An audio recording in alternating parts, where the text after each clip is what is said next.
Salam sejahtera Malaysia, denyut nadi suara rakyat bergema di channel ini. Jangan lupa tekan butang subscribe, like dan share. Malaysia kita punya, cintai Malaysiaku, kita jaga kita.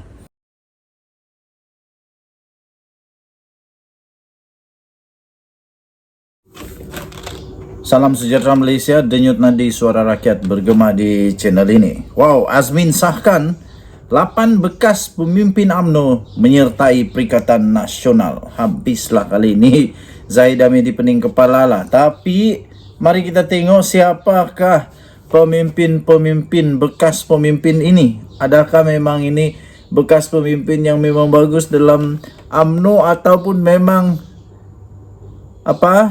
buangan juga. Kita tengoklah. Ketua Perikatan Nasional, Ketua Penerangan Perikatan Nasional PN, iaitu Datuk Seri Muhammad Azmin Ali, mengesahkan kononnya terdapat 8 bekas pemimpin UMNO menyertai gabungan tersebut. Beliau yang juga adalah pengerusi Perikatan Nasional Selangor bagaimanapun enggan mengumumkan nama pemimpin tersebut atas faktor keselamatan. Saya heran juga lah, kenapa tak mau umumkan perkara ini? Kita Malaysia ada penguat kuasa yang menjaga keamanan. Saya fikir selama ini orang yang masuk parti lain pun tidak ada apa-apa masalah keselamatan. Azmin Ali lompat parti daripada PKR yang memang tak pernah bengam dengan mana-mana parti sebelum ini, susah untuk diterima oleh parti-parti yang lain. Tapi dia okey je, tak ada masalah pun. Zuraida Kamarudin lompat parti, tak ada masalah. Apa lagi? Banyak lagi yang lain-lain lah yang lompat-lompat parti, tak ada masalah pun. Ini kan pula bekas pemimpin, maksudnya dah tak bersama dengan UMNO. Kenapa Azmin Ali tak mau dedahkan nama mereka pula? Apa pula alasan faktor keselamatan? Tapi tak apalah. Tak apa. Keselamatan apa maksudnya saya pun tak pastilah. Kata Azmin Ali, kerajaan ketika ini adalah kerajaan yang mengugut. What? Tak nampak pun kerajaan ni mengugut. Okey je kerajaan. Okey, tapi tak apalah. Kalau Azmin Ali kata kerajaan yang mengugut, mungkin dia takut kena ugut. Tak tahulah. Kalau mereka dapat tahu, dia akan ugut dan akan tekan. Itu satu perkara yang tidak baik, kata Azmin Ali. Saya tak fikir kerajaan sekarang ini kerajaan mengugut. Tiadalah. Kerajaan ini hanya kerajaan yang mengambil amanah tanggungjawab yang betul. Orang bersalah kena dihadapkan di mahkamah lah.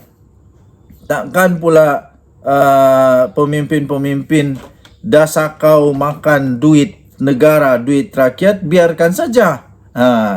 Secara kebetulan saja, yang lain-lain itu. Jadi kata Azmin Ali, jadi sabar kerana ia akan diumumkan tidak lama lagi. Mungkin selepas Hari Raya Aidil Adha. Katanya kepada pemberita semasa majlis Rumah Terbuka Perikatan Nasional Selangor di Shah Alam Padahan. Jangan jala lepas ni tiba-tiba yang digambar-gemburkan konon pemimpin daripada parti kerajaan masuk dalam Perikatan Nasional. Tengok-tengok pemimpin Perikatan Nasional pula lompat pergi kerajaan. Jangan jadi macam tu, sudahlah, nanti kantoi pula menipu. Sekarang ini banyak perkara-perkara yang terkatoi, kata inilah, kata itu, las tak ada berlaku apa-apa pun. Macam baru-baru ini Anwar Musa kata ada pemimpin UMNO yang akan lompat selepas DAP masuk Dewan Merdeka. Tapi sampai sekarang tak ada pun apa-apa berlaku. Mana bendanya ni, tak jadi-jadi pun. Turut hadir pada majlis itu ialah Presiden Perikatan Nasional Tan Sri Muhyiddin serta pemimpin Perikatan Nasional. Muhammad Azmin Ali turut menambah rakyat terutama di Selangor menyambut banyak perayaan tahun ini dan dia akan dilanjutkan sehingga pilihan raya negeri tidak lama lagi. Katanya hari raya tahun ini panjang. Hari ini sudah pun tamat Syawal, sudah masuk 1 Zulkaidah. Tetapi bagi Selangor, raya itu dilanjutkan sehingga pilihan raya negeri, katanya lagi. Okey, so tuan-tuan dan puan yang dihormati sekalian, adakah dengan masuknya bekas pemimpin UMNO pada Perikatan Nasional ini yang kononnya masuk ini akan menyebabkan tumbangnya PKR, tumbangnya DAP, tumbangnya amanah di Selangor? Maksudnya tumbang Pakatan Harapan di Selangor. kita tengoklah nanti. Pada pendapat saya secara pribadi dengan komen daripada kawan-kawan yang neutral, yang pro pada parti ini, pro pada parti itu, saya dapati memang agak sukar lah untuk Perikatan Nasional menawan negeri Selangor. Kerana di Selangor, sentimennya adalah sentimen orang-orang yang educated dan berfikir terbuka, lebih terbuka kepada jenis kepimpinan macam mana. Jadi saya fikir Selangor akan tetap bersama dengan Pakatan Harapan. Denyut nadi suara rakyat bergema di channel ini. Bye-bye. Salam sejahtera Malaysia. Bekas Menteri Kanan ditahan kerana kes rasuah projek telekomunikasi bernilai 2 bilion ringgit Malaysia. Sekali lagi, bekas Menteri Kanan ditahan kerana terlibat dengan kes rasuah projek telekomunikasi bernilai 2 bilion ringgit Malaysia. Sebelum saya jelaskan lebih lanjut, kita sama-sama ingin ingat dululah apa yang terjadi dengan beberapa kes yang terjadi di Malaysia ini. Antara kes-kes yang menarik perhatian beberapa bulan yang lalu ialah kes tentang Menara Kuala Lumpur. Lepas tu yang ini melibatkan dengan TM kerana ada penjualan saham dan sebagainya. Lepas itu apa lagi yang menarik perhatian rakyat Malaysia pada baru-baru ini ialah kes tentang penjana, tentang apa lagi tu kes-kes yang melibatkan berprofil tinggi seperti kes Muhyiddin Yassin, seperti kes Hamzah Zainuddin yang sudah pun dipanggil oleh SPRM untuk memberikan keterangan kerana namanya tiba-tiba pula dikaitkan dengan satu rasuah daripada seorang bos berbangsa Cina yang mengaitkan nama Hamzah Zainuddin. Sekarang ya tuan-tuan dan puan-puan, bekas Menteri Kanan pula. Nah, siapa dia? Mari kita kongsikan. Terlibat dengan kes rasuah projek telekomunikasi bernilai 2 bilion, bekas Menteri Kanan ditahan. Sebenarnya tuan-tuan dan puan-puan yang dihormati sekalian, ini bukanlah berlaku di Malaysia. Untuk Menteri Kanan ini bukan berlaku di Malaysia. Tak ada kena-mengena dengan apa yang saya sebut sebentar tadi. Ini sebenarnya berlaku di Indonesia. Aku pun kena prank juga. Aku bingung. Biar betul siapa Menteri Kanan ni. Rupa-rupanya bukan di Malaysia, di Indonesia.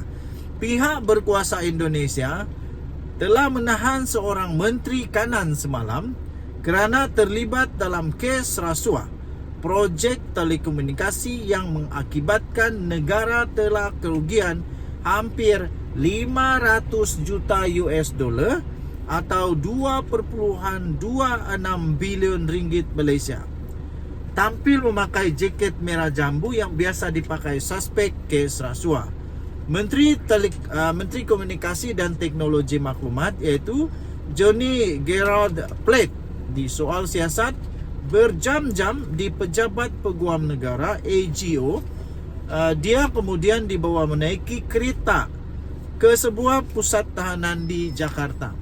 Berdasarkan siasatan pada hari ini iaitu semalam, tarikh berita ini 18 hari bulan Mei. Katanya kami mendapati terdapat bukti mencukupi bahawa dia iaitu Plate terlibat dalam kes rasuah stesen pengkalan pemancar BTS, kata pengarah siasatan jenayah khas AGO Kutadi. Projek BTS itu diketuai oleh sebuah agensi di bawah Kementerian Komunikasi dan bermatlamat menyalurkan akses internet 4G ke kawasan pedalaman di selatan negara kepulauan tersebut. AGO tidak memperincikan peranan Plate dalam kes itu atau berapa nilai suapan yang diterimanya kerana siasatan masih berterusan. Bagaimanapun, penyelewengan itu menyebabkan kerugian keseluruhan berjumlah sekitar 500 juta US dollar kata pun tadi kepada pemberita. AGO melaporkan bahwa pihaknya terdapat kecurigaan dalam proses pemulihan projek itu melibatkan syarikat tempatan dan asing. Denyut nadi suara rakyat bergema di channel ini. Jangan lupa tekan butang subscribe, like dan share. Okey. Nasib baik benda ni bukan berlaku di Malaysia, benda ni berlaku di Indonesia. Tetapi kita berharap semoga ini akan menjadi peringatan. Kita berharap ini akan menjadi satu teladan. Kita berharap semoga ini menjadi satu sempadan supaya menteri-menteri di Malaysia, tak kisahlah kanan kah, kiri kah, tengah kah, atas kah, bawah kah, besar kah, kecil kah, apapun jawatan, jangan pernah ambil rasuah. Sudahlah berdosa, bersalah lagi dari undang-undang. Tak cukup makan, tak apa, boleh minta dengan orang, minta tolong dengan beradik. Yang penting cukup makan. Kalau sampai nak tamak, nak kaya sehingga minta rasuah, itu dah berdosa. Denyut nadi suara rakyat bergema di channel ini. Jangan lupa untuk tekan butang subscribe, like dan share. Malaysia kita punya, cinta Malaysia aku, kita jaga kita. Kita jumpa lagi, bye-bye.